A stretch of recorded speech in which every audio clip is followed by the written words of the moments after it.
Every diary you hear is bought with hours of life. Be among the first to preserve this library. Become a founding patron. Link in the description. Coffee isn't a beverage. It's the confession no one wants to hear. Weather Vane, Confessional in a Cup. Chapter 1. Coffee Diagnosis. Coffee isn't a beverage. It's a confession. Bitterness in liquid form. People drink it believing it wakes them up. In truth, it makes them honest. Under caffeine, masks fall faster than sugar can glue them back together. The first sip of each day isn't pleasure, but revelation. It shows whether you're ready to endure the world as it truly tastes. Bitter, burnt, black. The Weather Vane in Jericho isn't a cafe for its residents. It's a confessional booth.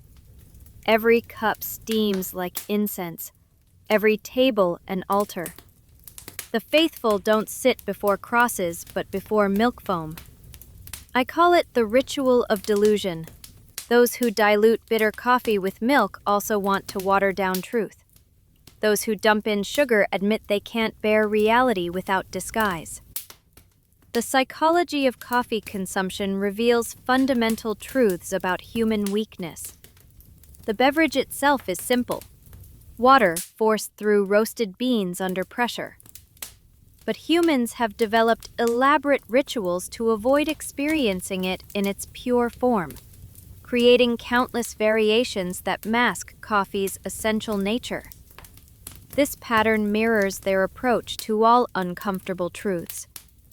Rather than confronting reality directly, they develop increasingly complex systems for softening, sweetening, and diluting facts until they become palatable. The café serves as laboratory for observing these evasion techniques in their most concentrated form. Every modification to coffee represents a specific psychological defense mechanism. Milk creates illusion of comfort, transforming harsh reality into something resembling maternal nourishment. Sugar provides temporary pleasure that distracts from underlying bitterness. Flavored syrups offer fantasy escapes from the mundane reality of beans and water. I ordered mine black. The barista's pause before confirming my order revealed her unconscious recognition that this choice signaled something unusual about my psychological profile. People who drink black coffee are either genuinely comfortable with reality's harshness or performing toughness for social status. I fell into neither category. I simply preferred honesty in my beverages, as in my relationships. Chapter 2. Café Inventory. The Weather Vane's furnishings could have come from a catalog for provincial mediocrity. Wood neither old enough for nostalgia nor new enough for elegance. Lamps providing weak light. Too little to be honest, too much to be mysterious. It smells of cheap perfume, drip coffee, and stale bread. For Jericho residents, this is cozy. For me, it's forensic examination of taste. Every patron is an open book. A man in a suit stares into his cup as if seeking answers about an affair. Two teenagers share a muffin as though it were the last remaining love on the black market. An old woman stirs in sugar 5 times, 6, 7, as if she could dilute time itself. The Weather Vane is a liturgy of weakness. The chairs, as if they no longer want to bear their occupants' confessions. The counter is scratched, as though generations of guilty parties have pressed their nails into it. If you listen carefully, the coffee machine like quiet moaning. Perhaps from the beans, perhaps from the souls. The decor attempted rustic charm but achieved only tired resignation. Exposed brick walls suggested authenticity while delivering institutional uniformity. Plants in the corners were plastic. Appropriate symbolism for a space where everything natural had been replaced with convincing imitations. The menu board displayed elaborate drink options with names designed to obscure their essential coffee-ness. Caramel Cloud Macchiato, Vanilla Dream Latte, Mocha Mint Miracle. Each name promised transformation, escape, transcendence through caffeinated sugar water. The pricing structure revealed economic exploitation disguised as premium service. A simple cup of coffee cost $2. Add milk and the price jumped to $4. Include flavoring and it reached $6. Customers paid exponentially more for each layer of self-deception, creating profitable incentive for establishments to encourage denial rather than acceptance. The bathroom door bore a sign, "Customers Only." This suggested that even biological functions had been monetized, requiring purchase of beverages to legitimize basic human needs. Capitalism had colonized bladders along with consciousness. Chapter 3. The Waitress as Priestess. The server, a young woman with forced smile, approaches my table. In Jericho, she's considered friendly. I see only a face that has learned to hide pain behind frosting. She carries the tray like a monstrance, the cups upon it like chalices. She doesn't serve drinks. She distributes absolution, just without the promise of redemption. Her voice is oiled by years of small talk. "How are you?" means nothing except drink and pay. I don't respond. Words in cafes are only sound insulation to drown out silence. She keeps smiling, but in her eyes I see something else. Exhaustion, lost time, perhaps even hatred. I drink, she leaves. We both know that truth and coffee are the same, hot, bitter, and best served black. Her name tag read Jessica, in cheerful pink letters that contrasted sharply with the dead expression behind her customer service mask. She'd worked here 3 years, according to the length of service pin on her apron. 3 years of manufacturing enthusiasm for strangers who barely registered her existence. I observed her interactions with other tables. Each approach followed identical patterns. Approach with manufactured warmth. Recite memorized greetings, record orders without actual listening, deliver products with scripted pleasantries, retreat to await next summons. The performance was flawless but entirely hollow. Most fascinating was her treatment of difficult customers. When the businessman complained about his latte temperature, her smile never faltered, while her hands clenched briefly at her sides. When teenagers asked for 17 modifications to a basic drink, her voice maintained pleasant tones, while her eyes briefly glazed with suppressed rage. This level of emotional suppression required years of practice and substantial psychological cost. I wondered what she did with the accumulated fury after shifts ended. Did she scream into pillows? Kick small animals? Write angry poetry? Or did she simply internalize it all, letting it ferment into depression and physical illness? Service industry employment represented modern feudalism, workers performing emotional labor for minimal compensation while maintaining performances of gratitude for the opportunity. The cafe owners profited from both customer payments and employee subjugation, creating efficient systems for extracting value from all parties. Chapter 4. Experiment. Milk and Lies. I ordered a cappuccino, a field test. The first sip confirmed my diagnosis. Milk suffocates bitterness. It dresses truth in velvet, makes it drinkable for the tender. But every velvet hides a blade. Milk lies. It claims you can bear anything if it's served softly enough. I spit it back. The weather vane looked irritated. I looked validated. A second attempt, I stirred in sugar. The result? Sticky hypocrisy. Sugar is makeup for beverages. It decorates, deceives, feigns happiness where only decay exists. People laugh with sugar mouths, but their souls remain bitter. I noted, milk equals lie. Sugar equals hypocrisy. Black equals truth. The experiment required multiple trials to establish reliable data. I ordered various milk-based drinks, lattes, cappuccinos, flat whites. Each variation attempted to disguise coffee's essential nature through different ratios of dairy to truth. The latte submerged coffee under so much milk that the original beverage became barely detectable.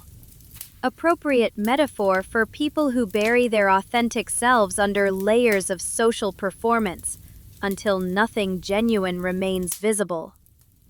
The cappuccino struck different balance, acknowledging coffee's presence while softening its impact through foam, representing those who admit reality exists but refuse to engage it directly, preferring cushioned approximations.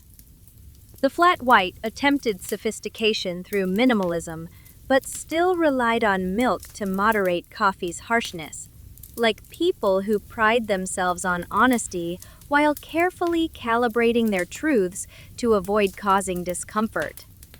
Sugar experimentation revealed even more elaborate deception mechanisms.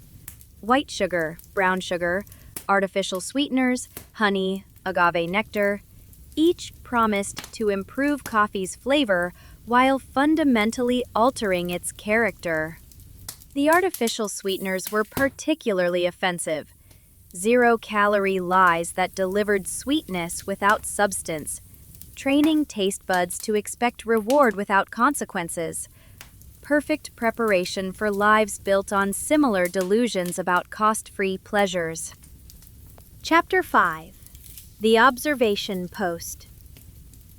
I selected the window seat, there where I could simultaneously see everyone and everyone had to ignore me. The cafe filled. Conversations were nothing but soliloquies at double volume. Someone cried quietly. Someone laughed too loudly. Someone stared at their phone as if it could replace a heartbeat. I recorded observations. The suited man will confess soon. Not to his wife, but to the cafe. The teenagers will finish the muffin before their relationship ends. The old woman won't use up the sugar. She'll die before the packet empties. The weather vane isn't a cafe. It's a vivarium, an aquarium for human excuses. Guests swim in their own exhalations, fed on caffeine, bred for guilt. My position offered strategic advantages for behavioral observation. The window placement provided natural lighting for note-taking, while the corner location minimized approaches from curious staff or unwanted conversation attempts. From this vantage point, I could monitor the entire cafe floor. Entrance traffic patterns, ordering behaviors, seating preferences, social interactions, departure rituals. Each element revealed psychological data about Jericho's population. The morning crowd consisted primarily of pre-work caffeine addicts requiring chemical assistance to face another day of meaningless labor. They ordered quickly, consumed efficiently, departed promptly. Their cafe visits reduced to pharmaceutical transactions rather than social experiences. Mid-morning brought different demographics. Retired individuals seeking human contact, remote workers escaping home isolation, unemployed people pretending productivity through laptop display. These customers lingered longer, ordering multiple drinks to justify extended table occupancy. The suited businessman I'd noted earlier was on his third espresso, each consumed with increasing desperation. His phone never stopped buzzing, each vibration producing visible tension in his shoulders. Whatever crisis he faced, caffeine wouldn't solve it. But humans cling to familiar coping mechanisms even when they've stopped functioning. The teenage couple's body language told stories their words didn't. They sat close but looked away, touched frequently but without genuine affection, but without joy. Their relationship was already dead. They just hadn't acknowledged the corpse yet. Chapter 6. Philosophy, Bitterness, and Truth. Coffee is the only honest drug. Alcohol makes brave. Cigarettes make calm. Coffee makes awake. And being awake means enduring truth. That's why people hate it black. That's why they invented milk and sugar. Nobody wants to know in the morning that life is bitter. But I want to. Black means I take the world unfiltered. I don't need foam, sweetness, deception. I want to taste the ash floating in the water. Coffee is the only beverage that imitates death. Dark, hot, and in the end, only cold sediment remains. The philosophical implications of coffee preparation choices extend beyond individual psychology into broader cultural patterns. Societies that favor heavily modified coffee, Americans with their dessert-based coffee drinks, tend toward reality denial in other areas as well. European café culture, while pretentious, at least maintains some relationship with coffee's essential nature through espresso traditions. The drinks remain recognizably coffee-based, rather than sugar vehicles with coffee flavoring.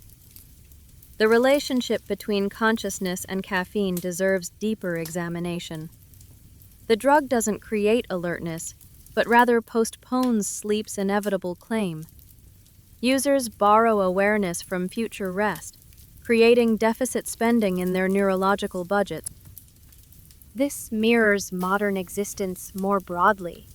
Constant deferral of natural consequences through chemical and technological interventions, accumulating debts that eventually demand payment, regardless of preference. Black coffee represents radical acceptance of these dynamics. It acknowledges bitterness, embraces wakefulness costs, accepts that stimulation comes with corresponding crash. The drink becomes meditation on life's essential transactions. Everything has price. Nothing comes free. Honesty tastes bitter. Chapter 7. The Intermediate Event. A cup fell from a patron's table. It shattered. Black contents flowed across the floor like blood. Everyone stared. No one moved. In that moment, I saw. Coffee is more than beverage. It's symbol. Black on white floor. Guilt on innocent marble. The cafe went silent, as if someone had interrupted mass. Only when the waitress brought the rag did everyone breathe again. Cleaning is their religion. Contamination is my prayer. The fallen cup incident provided unexpected opportunity for crowd psychology observation. The immediate aftermath revealed fascinating patterns in human response to minor disruptions. Initial reaction: universal freeze response, suggesting that humans still carry ancestral programming that interprets sudden sounds as potential predator threats. Everyone stopped, mid-conversation, mid-bite, mid-thought, attention captured by primitive alertness systems. Secondary assessment phase. Visual scanning to determine threat level. Once brains processed broken cup rather than immediate danger, most people relaxed, though some maintained elevated tension. likely individuals with anxiety disorders or trauma histories. Third phase revealed social programming. Nobody helped. Everyone waited for designated authority figure, the waitress, to address the situation, demonstrating that most humans defer responsibility for problem-solving to perceived hierarchical superiors even in trivial situations. The woman who dropped the cup exhibited classic shame responses: flushed face, averted eyes, apologetic posture, excessive verbal self-flagellation. Her reaction intensity was disproportionate to the offense severity, suggesting deep-seated patterns of perfectionism and self-criticism. Most revealing was the collective relief when the mess was cleaned. The stain's removal restored social equilibrium, allowing everyone to resume their comfortable denial that accidents happen, things break, order is temporary. Chaos lurks beneath all surfaces. I alone appreciated the moment's honesty. The brief revelation that all their carefully constructed normalcy was as fragile as porcelain, as easily disrupted as spilled liquid, as temporary as coffee heat. Chapter 8. Meta-analysis. Coffee as religion. The weather vane is Jericho's church. Coffee is the sacrament. Milk is hypocrisy. Sugar, the false hope. The servers are priests. The patrons, sinners. The cups, confession booths. Every sip is an admission. No one leaves redeemed. Everyone leaves only more awake. And that's worse. Religion promises eternity. Coffee promises only a few wakeful hours. But both function identically. You pay, you consume, you believe. I've decided to consider coffee the more honest religion. It doesn't lie. It says, I'm bitter. Swallow me or don't. The structural parallels between religious and café rituals extend beyond surface similarities into functional equivalence. Both provide regular gathering spaces for community formation. Both offer substances meant to alter consciousness. Both promise improvement through consumption. Religious communion offers bread and wine symbolizing flesh and blood. Coffee houses offer pastries and caffeine symbolizing comfort and alertness. The transformation is more modest, but arguably more reliable. Coffee demonstrably affects consciousness, while transubstantiation remains metaphorical. The financial models mirror each other as well. Churches request donations with varying degrees of social pressure. Cafes charge explicit prices, but encourage tips. Both systems extract resources from participants in exchange for services that are primarily psychological rather than material. The priesthood comparison holds particularly well. Baristas undergo training in specialized knowledge and skills, wear distinctive clothing, perform ritualized behaviors, serve as mediators between consumers and desired substances. Like clergy, they're expected to maintain pleasant demeanors while serving people at their worst. Even the architectural similarities are notable. Both churches and cafes tend toward high ceilings, prominent windows, community seating arrangements, distinguished serving areas separate from consumer spaces. The weather vane's layout could easily be mapped onto a small chapel with minimal adjustment.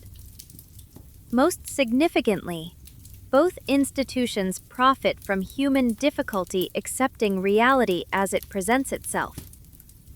Religion offers supernatural explanations and afterlife promises. Coffee houses provide temporary alertness and social lubrication. Neither fundamentally solves the problems they address, but both create customer loyalty through reliable, if limited, services. Chapter 9. conclusion, and next target. I drank the last sip. Black. Honest. The bottom of the cup was empty like the faces around me.